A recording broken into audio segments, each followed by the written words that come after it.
प्यासे और तुझे लकड़हारे हे फिर व्रत करने लगा। जैसे प्यासा भूल गया हूँ, जैसे अभिनंदन में पूछने लगा। ब्राह्मण ने आपसे कहा, जैसे पूजन किया गया और इसीलिए करने के फल मिलता है। रहता मुझसे कृपा मुझसे कहो बताइए।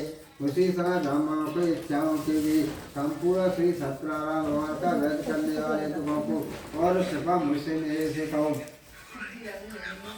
धन मिलता ईश्वर और सत्यनारायण के करने वाले ब्राह्मणों को धर्म करने वाले भी जानकर भी और वह लकड़हारा चंद्र शरण होकर भी भगवान को चमत्कार लेकर भी पूजा करा के भी इसे फल मिलता है। कृपा करने वाले गया चला गया।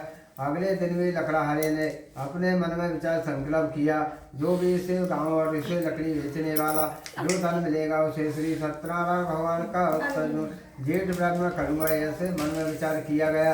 वह भी लकड़हारा लकड़ियों को पहले इकट्ठा रखकर भी सिर पर और जाकर भी जैसे रखते हैं जैसे सुंदर नगर में इसी दिन किया गया। लकड़ियों को पहले दुकान चुकाया और मिल गया। पूरा लकड़हारा दाम लेकर भी केले फली दही दूध गेहूँ छूट चावल लेकर भी श्री सत्यनारायण भगवान की कुछ सामग्रियों को लेकर भी फिर भी अपने भाई विद्या के साथ में भी और बुलाकर भी विद्या की कथा सुनकर भी और पूजन किया गया। उसी में पूरा लकड़हारा धन मुक्त होकर भी संसार को समझ दुख होकर वैकुंठ धाम को चला गया। जब सत्यनारायण भगवान की जय। और सूर्य जी बोले, मुझे आगे कथा कहता हूँ। इसे कथा कहता हूँ, सुनो इसे। प्रशांत के काल का मुल्क नाम का राजा था। दूसरे महाज्ञानी राजा था, जितेंद्र था।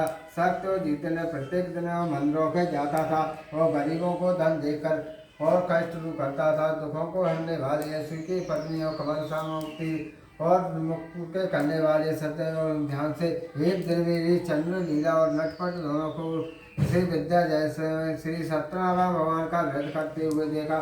उसी समय भी साधु ने नाक किया गया। वैष्णव आया व्यापार करने लगा और पास में व्यापार करने लगे, इसीलिए बहुत धन मिला। वैष्णव ने नाव किनारे ठहरा। राजा ने लड़के के पास में आया, राजा को व्रत करते हुए देखा। देखकर भी वृद्ध पूरा और पूछने लगे, हे राजन, इससे भक्त के कर मेरी भी सुनने की इच्छा है, कृपा मुझसे कहो। मेरे भी से महाराज तो हुकुम नाम का राजा था। वैष्णव से विद्वान के साथ में भी और पुत्रियों को प्राप्त होगी, इसीलिए श्री सत्यनारायण भगवान का व्रत किया और पूजन करने लगा। राजा ने ऐसे वचन सुनकर भी साधु ने आज्ञा भागन राजा को भक्ति से संपूर्ण किया गया और विद्यालय के करने वाले सुनते करूँगा, ऐसे मेरी भी कोई संतान नहीं है। ऐसे विचार होती है, उत्तम और व्रत करने वाले मुझसे भी संतान प्राप्त होती है। राजा के ऐसे व्रत करने वाले विद्या सुनकर भी और व्यापार करने लगा। धन और धर्म किया गया। दूसरे भी घर आकर भी अनेक अपनी पत्नियों को संतान देने वाले व्रत सुनाए। ऐसे भी प्रारण किया गया और मेरी भी कोई संतान नहीं है, करूँगा।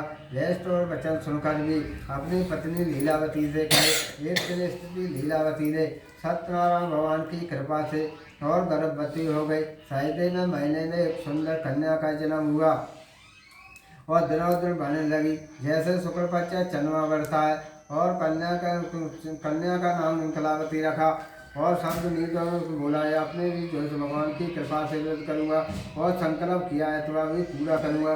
इसे भी कीजिए। वैष्णव जाकर भी कलावती का विवाह करने के बाद इसी व्रत करूँगा। इसी प्रकार पत्नी आसान होकर भी और व्यापार करने लगे। देश और चला गया और कलावती ने प्रति ग्रहण किया गया और लौटकर साधु ने जब आए और सखियों के साथ में भी अपने शस्त्र और पुत्रों को देखने लगे और खेलते हुए उसके विवाह कर दिए। चिंता लगी रही। उसने भी एक दिन दूतों को बुलाकर भी कहा, उसके हे पुत्री अपने किया गया, इसीलिए योगवाणी पुत्र किया गया है। दूतों को बुलाकर नायक उनके वैष्णव आज्ञा पाकर भी और कंचन नगर में पहुंचा। देखभाल कर भी लड़के के साथ में और साधु के नायक करने लगे। अपने विद्वान के सहित प्रसन्न होकर भी और श्री सत्यनारायण भगवान की कृपा व्रत करने लगे और भूल गया हूँ। इसी प्रकार श्री सत्यनारायण भगवान के क्रोध में उन्होंने इसे श्रद्धा से भी उनको दंड प्राप्त होगा। और एक समय अपने भी कार्य और सुखने पूछने लगे। दामाद के सहित में भी भेड़ा किया गया और व्यापार करने लगा। संसार में स्त्रपुर नगर का राजा था। राजा चंद्रकेतु नगर में व्यापार करने लगा और से राजा के उम्र के नगर चले जाते हैं व्यापार करने के बाद भी। और एक दिन भी भगवान श्री सत्यनारायण भगवान की और माया क्रोध चुरा कर ले गए। इसे राजा चंद्रकेतु राजा धन प्रेरा चुपचाप रख दिया था। राजा ने दूतों को अपने पीछे आते हुए देखा